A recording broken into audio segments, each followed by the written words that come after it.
Insecurity, a shadow that lurks in the corners of our mind, often leads us down the path of self-doubt.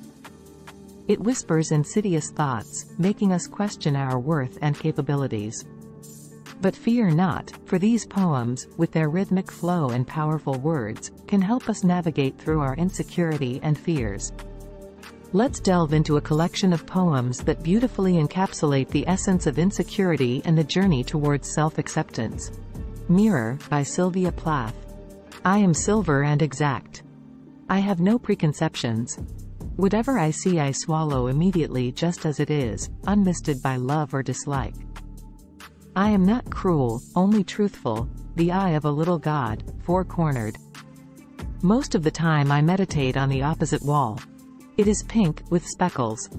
I have looked at it so long I think it is part of my heart. But it flickers. Faces and darkness separate us over and over. Now I am a lake. A woman bends over me, searching my reaches for what she really is. Then she turns to those liars, the candles or the moon. I see her back, and reflect it faithfully. She rewards me with tears and an agitation of hands. I am important to her. She comes and goes. Each morning it is her face that replaces the darkness. In me she has drowned a young girl, and in me an old woman rises toward her day after day, like a terrible fish. Plath uses the mirror as a symbol to confront her anxieties about aging and the passing of time, themes that often feed into personal insecurities. The mirror, in its unwavering honesty, reflects back the reality of her physical transformation from a young girl to an older woman. This change, seen day after day, is like a terrible fish, rising towards her, a metaphor for her escalating fear and insecurity about growing old. The poem also touches upon the human tendency to seek validation and self-worth from external sources. The woman in the poem turns to liars, such as candles or the moon, for a more flattering reflection of herself.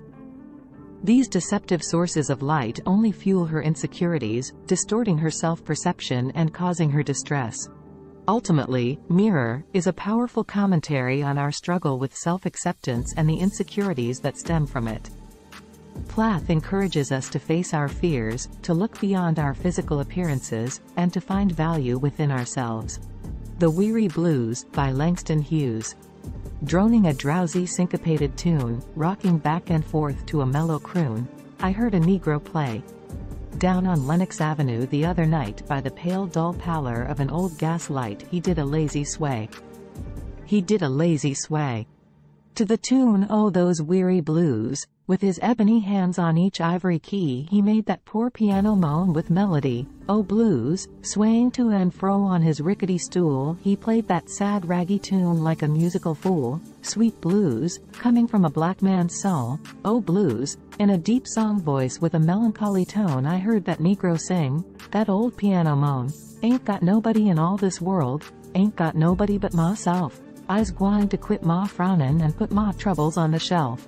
Thump, thump, thump, went his foot on the floor. He played a few chords, then he sang some more. I got the weary blues and I can't be satisfied. Got the weary blues and can't be satisfied.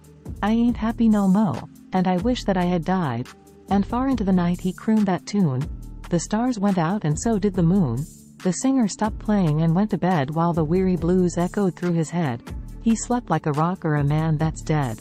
The musician's repeated refrain, I got the weary blues, and I can't be satisfied, encapsulates his profound unhappiness and dissatisfaction with life, sentiments that are often linked to feelings of insecurity. His declaration that he wishes he had died underscores the depth of his despair. However, Hughes does not leave us entirely within this gloom. In the midst of the musician's sorrow is a determination to rise above his circumstances.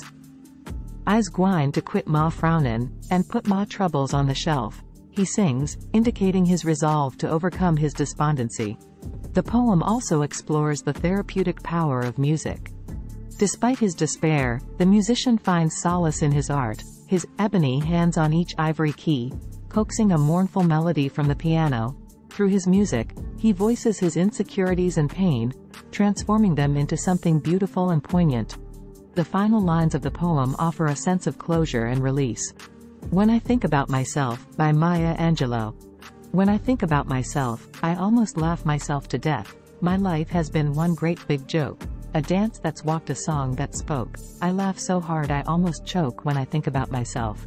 60 years in these folks' world, the child I works for calls me girl. I say, yes ma'am, for working's sake. Too proud to bend, too poor to break. I laugh until my stomach ache when I think about myself. My folks can make me split my side. I laughed so hard I nearly died. The tales they tell sound just like lying.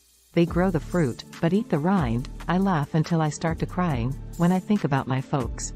Angelo delves into her past, examining the circumstances and experiences that have shaped her identity. This introspection, however, often leads her to the brink of despair, symbolized by phrases like, I almost laugh myself to death, and, I laugh until my stomach ache.